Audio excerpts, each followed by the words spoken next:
बिस्मिल्लाहिर्रहमानिर्रहीम। अस्सलाम वालेकुम मित्रों, यारो, बेलियो, की हाल चाल है? सारे ठीक ठाक हो? मेरी तो भाई दुआ ही रही है, हर वेले तगड़े रहो, खुशहाल रहो, अपने यारां दोस्तां फैमिली दे नाल ऐ पूरे डंडा सर्विस।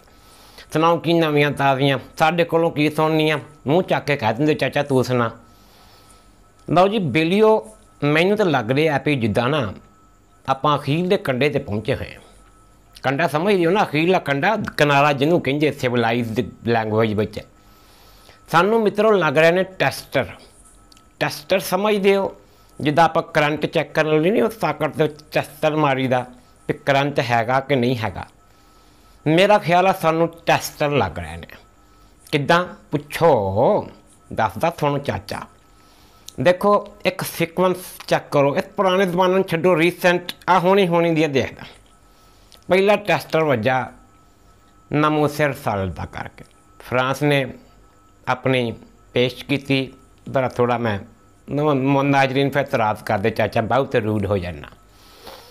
फ्रांस ने पेश की थी, साड़ी गैरत चेक की, साड़ी मजहबी गैरत चेक की, साढ़े सोहने नबी सल्लल्लाहु अलैहि वसल्लम की शान च गुस्ताखी करके बड़ा रिएक्शन आया।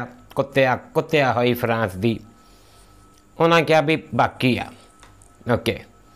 फिर मतलब वो तुहानू पता लॉबिंग होंदी पई है, पाकिस्तान दे मगर चढ़े ने। इधरों साढ़े सोहने नबी सल्लल्लाहु अलैहि वसल्लम दी हदीसां भी ने कुछ के उन्होंने जो मफहूम इंजे भी ठंडी हवा आई सी, उन्होंने पता भी पाकिस्तान अफगानिस्तान वाला खिता जोड़ा इन्होंने जाके बैतुल मुकद्दस भी आजाद करवाने, गज़वा हिंद भी होनी, सारा कुछ उन्होंने कुत्तियां कंजर यहूदियों सारे तो बहुता पता है, क्योंकि असीं पढ़ते नहीं, असीं सिर्फ गालां कढ़दे उन्होंने, वो पढ़ते हैं, रिसर्च करते हैं। उन्होंने पता है इस खिते में टैस्टर लाओ बार बार। मुड़ के आ पिछली वीडियो मैं थोड़ा दसिया सी भी एक भाई ने, हामिद मीर साहब ने टैस्टर लाया साड़ी फौज के खिलाफ भी। देखिए भी इन्होंने मुल्की गैरत किन्नी बाकी है। उस भी अल्लाह का शुक्रिया, थोड़ियां नाजरीन बहुत सारिया कोशिशां, तुसीं बहुत अच्छा रिस्पॉन्स दिता, उन्होंने शटअप कॉल दी। हुण सुनिया माफ़ी तलाफी तो आया मशरूत, कहता कभी गैर मशरूत। अल्लाह हदायत देवे भाई, पर बहुत अच्छे भी ताड़ियां थोड़े वास्ते, तुसीं बहुत अच्छी उन्होंने शटअप कॉल दी। उस छड्डो जबान नहीं गंदी करते। लो जी तीसरा टैस्टर वेरी नैक्सट डे, यानी कि बिल्कुल ही अगले दिन लग गया जनाब। एक छोकरी सी अपने पाकिस्तान की, थानू सारिਆਂ याद होना, मिस मलाला यूसुफ दई, जिन्हों गोली वजी सी, चलाक गोली, और उन्होंने फिर हैलीकॉप्टर से अपने फौजियों ने पा के बाहर भेजता ही, उत्थे लाज लूज, माँ प्यो भरा समेत उत्थे चली गई। तो माँ बहुत ही लंबी चौड़ी वो ना हिस्टरी फोलन की लोड़ नहीं, तो सारिਆਂ पता है। ठीक है जी, वो तीसरा टैस्टर है जो लाया गया। किदां दसना मैं, साढ़े मुल्क के अंदर आ खूनी लिबरल सुरखे NGOs मखसूस किस्म की, इन्हों का पहले नैटवर्क बनाया गया, फिर उन्होंने जिन्हों कहते रहे बयानिया नरेटिव बिल्ड किया गया कि जो असी बहुत लिबरल हाँ, असी यही हाँ, असी बहु हाँ। ये टैस्टर लाया गया बेसिकली सोशल मीडिया से। की होया, और बीबी ने वोग नाम का एक हैगा मैगजीन है UK का, बड़ा पावरफुल मैगजीन है, कहते ये टाइटल तो जोड़ा आ बड़ी बैन अवी शख्सियत होंगे। आ कुड़ी जी मलाला है, यदा उन्होंने टाइटल से बूथी ला, मेरा मतलब फोटो ला के यदा पूरा इंटरव्यू छापिया, बड़ा लंबा चौड़ा इंटरव्यू। चाचे ने पूरियाँ इंग्लिश स्किल्स पूरियाँ वर्त के नाल डिक्शनरी रख के तर्जमा करके तुम पढ़िया लफज बाई लफज, हरफ बाई हरफ। फिर चाचे ने सोशल मीडिया का एक चक्कर मारिया है भी देखिए हो कि रहा इतने मलाला। इंटरव्यू पढ़ने तो बाद मैं दोबारा उन्होंने एक दफ़ा विजिट किया, तो अल्लाह माफ़ी देवे, ओ तूफाने बदतमीजी आया होया साढ़े सोशल मीडिया से। दो हिस्सों असी तकसीम हो गए, यानी कि उन्होंने टैस्टर हल्का हल्का जगना बुना शुरू हो गया। अद्धे लोग जनाब उन्होंने डिफेंड कर रहे हैं मलाला की उस हरकत पहले हो सकता कुछ नाजरीन को ना पता हो जनाब। उन्हें लंबे चौड़े इंटरव्यू वाले ने ना, मैं तुम्हें लिंक भी दे दूँगा, उन्हें पूरा उन्होंने बयान किया कि जी मैं मैं उस कुड़ी नूं मिलिया, असीं फलानी जगह ते बैठे, जिद्दां बयान करदियां करदियां फिर उहदे विच लफज भी उन्हें पाए है। स्टोरी टाइप इंटरव्यू है, स्टोरी टाइप उन्होंने असीं कहने जर्नलिज्म की जबान च। उन्हें बड़ा दसिया कि जी मौसम बड़ा इदां सी, उत्थे बैठे जाके उन्हें वाल ढके हुए सी, उन्हें स्कार्फ लिया होया सी, शी वॉज लुकिंग ब्यूटीफुल, हुंदे हैं मिर्च मसाला, ओके नो प्रॉब्लम। उन्हें कहा जी उन्हें स्कार्फ लिया होया सी सिर दे उत्ते, ते मैं उन्हें पुछया लिबास के बारे च, तो उन्हें कहा जी साडी ये पश्तून मैं ते साडी ट्रेडिशन है, आई लाइक औरत का जेवर वट एवर, जो भी कीतियां गल्लां अगे चल गई, हर मौजू ते डिस्कस हुई, फिर वो पुरानियां खोल के बह गई। मैं तुहानूं इंटरव्यू का वो मुख्तसर जिहा दस रहा। वो इंटरव्यू लैन वाला फिर लिखदा है कि जी मैं उहदे को पुछया भी बीबी किद्दां किद्दां बीती तालिबान वाली, फिर उन्हें दसिया कि मैनूं गोली लगी, फिर इदां फौजी लै आए, पाकिस्तानियों ने हैलीकैप्टर ते इहनूं बहल पहुँचाया, फिर अब्बा भी आ गया, भरा आया नाल ते अम्मा आई। कहती भी जो मैं इत्थे आके पढ़ना शुरू करता, पढ़ने का मैनूं बड़ा शौक सी, तालिबान को गोली यही कहती है मेरे चाचे ते ना इल्ज़ाम लाओ, ओड़ियां नाल दो होर नूं गोलियां लगियां, उनका कोई पता नहीं किसी नूं भी कित्थे गईयां। समझ रहे तुसीं नरेटिव बिल्ड करन दियां गल्लां, वो कित्थे ने बीबियां कुड़ियां दोनों जिन्हां नूं इहदे नाल गोलियां लगियां, कोई पता नहीं। ये सिलेक्ट कर ली गई सी साडे सिर ते मुसलत करन लई। खैर ये कहती जी मैं गई उत्थे, ते मैं जो ऑक्सफोर्ड यूनीवर्सिटी च गई, तो मैं इत्थे दी टॉपर सी, उत्थे जाके मैं लैस दैन एवरेज अपने आप को महसूस किया। गौर करो तो यह भी साडी बिस्ती है, साडे निज़ाम की बिस्ती है, साडी तलीम की बिस्ती है। उन्हें कहा इत्थे मैं टॉपर सी, तो उत्थे जाके मैं कंपलैक्स का शिकार हो गई कि मैं किद्दां सर्वाइव करना है। फिर मैं मेहनत की, फिर मैं ये किया वो किया, नोबल इनाम वो कई कुछ बकवास है, अपना एडा लंबे चौड़े च जाना नहीं। इंटरव्यू के नाजरीन आखिरी हिस्से च रोमांस रोमांस की गल चल रही सी कोई। हाँ उन्हें कहा जी पहले मैं रोमांस की लाइफ पार्टनर की रिलेशनशिप की गल की, तो बड़ा शर्म आ गई। वो इंटरव्यू लैन वाला लिखदा है कि इदां मैनूं लगा, तर्जमा मैं दस रहा, जिद्दां बिल्ली का बच्चा खौफजदा हो गया हुंदा, ऐसी उहदे चेहरे ते शर्म आई है। उन्हें दोनों हत्थां नाल अपना मूँह लुको लिया वगैरह वगैरह करके, फिर वो कहता जी कि अनएक्सपैक्टडली गैर मुतवक्को तौर पर मलाला आप रोमांस की गुफ्तगू ते आई, तेरा झाका खुल गया होगा 10 मिनट च, भाई इन्हां लोकां दा खुल भी जाता। तो उन्हें क्या फिर शादी ब्याह की गल हुई, तो मलाला उन्होंने जनाब उत्थे अपना मौकफ बॉटम लाइन जी सी ठोक दी।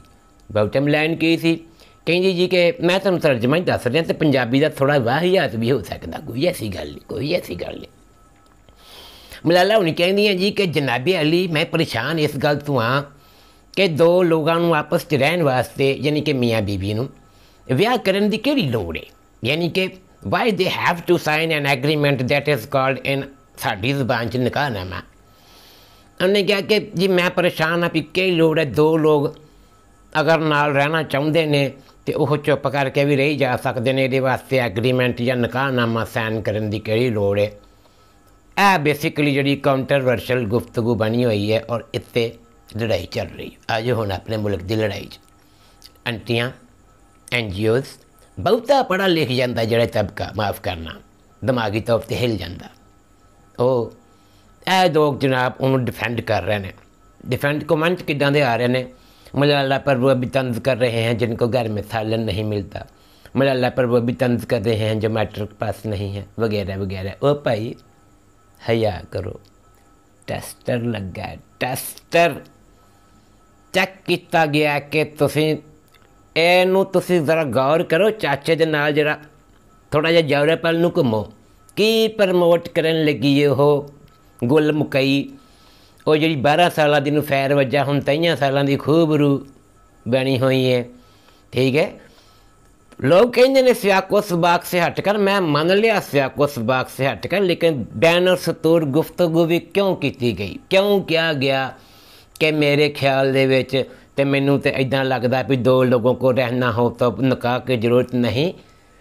हरामददगी, स्ट्रेट फॉरवर्ड हरामददगी है, टेस्टर लाया गया। क्यों मसलन इस तरह की गुफ्तगू। और दूसरा तबका जोड़ा है उन्होंने मजहबी इंतहा पसंद डिकलेयर करवाना है, हुण इन्होंने टेस्टर ला के उन्हें कहना जी है देखो जी ये तालिबान की सोच है, इंज ओ बीबी मेरी गल सुन, तेरे वालिद और तेरे वालदा वो आपस च रिश्ते च है सी ते तू मलाला है, वरना तू कोई इसराइली होंदी। समझ तो गई है ना। मैं इसराइलियों में यो ही कहना, हाँ मैनू चेता आ गया कैसा आर्ग्यूमेंट है चाचे दा। My dear Malala, check the argument of चाचा करमू। थोड़ी अपनी जी हैगी आ ऑक्सफोर्ड यूनीवर्सिटी की डिक्शनरी मेरा पुत उन्होंने खोल, लफज बास्टर्ड वेख की हुंदा बास्टर्ड। वो थल्ले लिखी है, उसकी डेफिनेशन इदा लिखी है नाजरीन कि जब एक बच्चा बॉर्न हुंदा, ठीक है, और उसके माँ प्यो का नहीं पता हुंदा कि हु इज़ माँ हु इज़ प्यो, यानी कि सर्टिफिकेट नहीं साइन होया हुंदा, लिव इन रिलेशनशिप्स की कितने घड़ुम करके हो जाता, दैट इज़ कॉल्ड बास्टर्ड, यानी कि जिसको हम पंजाबी में हरामदा कहते हैं। You know, you are trying to say that we should live together without any relationship, without any agreement, यानी कि निकाह, एंड की प्रोड्यूस करेंगे अगे बास्टर्ड्स। इस कौम इस काम ते ला रही हैं, लिव इन रिलेशनशिप। यूरोप च भाई सजदा होएगा थोनू मुबारक, थानू नहीं, थानू हुक्म है रिश्ता जोड़ो, उन्होंने डिकलेयर करो, लोगों च दसो। आ कई हुण लिबरल कह रहे हैं जनाब कि जी जबानी भी हो जाता होएगा, अनाउंस करना ज़रूरी है भाई। साढ़े दीन ने क्या उन्होंने अनाउंस करो। आ वलीमा जोड़ा असीं करते हैं, अनाउंसमेंट होंदी है कि असीं रिश्ता जोड़ लिया और असीं हुण रहांगे एज मियाँ बीवी, हरामज़दगी नहीं चलेगी। चाचा बहुत परेशान होया है कि एक टेस्टर की बत्ती हल्की हल्की डगमगानी शुरू हो गई है। ना मेरा पुत, पाकिस्तानियों खुदा दा वास्ता इस तरह के टेस्टिंग दे विच मत आओ। असी बड़े क्लीयर हाँ, वी आर क्रिस्टल क्लीयर। असी इस तरह की हरामज़दगी अफोर्ड नहीं कर सकते पुत। सानू माण है साडे अपने फैमिली सिस्टम ते, असी भैणां भरावां माँ प्यो च रह के फख्र महसूस करते हैं। कुछ आंटियां हैं ने मेरा जिसम मेरी मर्जी वालियां, उन्होंने जान दो यार, उन्होंने को चुको वीज़े जिथे जाना जाओ, इत्थे भी खे खानी है तो छितर छुतर खाओ, कानून हैगा नहीं हैगा, that is a separate debate. But पुत तकसीम नहीं होना, माइंड क्लीयर रखो। इदां दियां कई आउणियां कई जानियां सा, मैनू तो जराए तो भी पता लगा कि उन्होंने साडी वज़ीर आज़म बनाउण दियां तैयारियां हो रही ने, उन्होंने सियासत च लॉन्च किया जा रहा है। इंटरव्यू दे विच काफ़ी कुछ बकवास हुई है इस तरह की।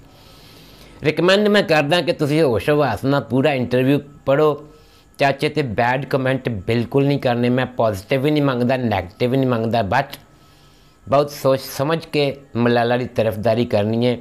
चाचे ने अज कोई अनसिविलाइज्ड वर्ड नहीं यूज़ किया, इसलिए कि मैं तुहानूं आराम नाल दसना चाह रहा कि इस तरह की हराम जिंदगी दे विच मेरा पुत बिल्कुल नहीं आना। तुसीं अपने आप को क्लीयर रखो मेरे पाकिस्तानियों, अपने मुल्क की तरक्की वाल ध्यान दिओ। सब तो पहले असीं मुसलमान, उस तो बाद वी आर प्राउड पाकिस्तानी। इस मुल्क का ख्याल करना है, किसी किस्म के टेस्टर च नहीं आना, असीं वायलेंट नहीं होना, असीं सिर्फ अपनी नस्ल को दसना है कि पुत यह सही रस्ता है, साडे नबी ने दस्या, यह पाकिस्तानीयत की डिमांड है। चाचा उनकी समझाई जाए। मैं मुख्तसर जिहा तुहानूं यही दसना सी पुत कि यह जिहड़ा सीक्वेंस चल रहा है ना, एक टेस्टिंग सीक्वेंस है साडा। उन्होंने माइंड च क्लीयर है कि डिवाइड करो, शिया सुन्नी के नाम पर करो, पंजाबी पठान के नाम पर करो, ठीक है, उच्चे नीवें के नाम पर करो, जिम्मेदार हारी के नाम पर करो, पानी की तकसीम ते करो, वसाइल ते करो, मतलब सियासत ते, फौज ते, सहाफत ते, हर चीज़ जो कैंची फेरी जा रहा है और असीं नाकाम बनाना है। वो टाइम आने वाला है मेरी जान, जदों किसी बजुर्ग ने कहा सी कि वक़्त दूर नहीं, जदों पाकिस्तान दी हाँ ते ना च मुल्कां दीयां तकदीरां दे फैसले होया करनगे। पुत मेरे बहुत जल्दी वो टाइम है, बस हौसला रखना है। तो जिद्दां अपना पुत इमरान खान दा घबराना नहीं है, पुत घबराना नहीं है। दुआ करो अल्लाह ताला इस मुल्क दे हाल ते रहम करे। टेस्टिंग च बार बार मैं कह रहा नहीं आना, मलाला रियां दी बकवास नहीं सुननी।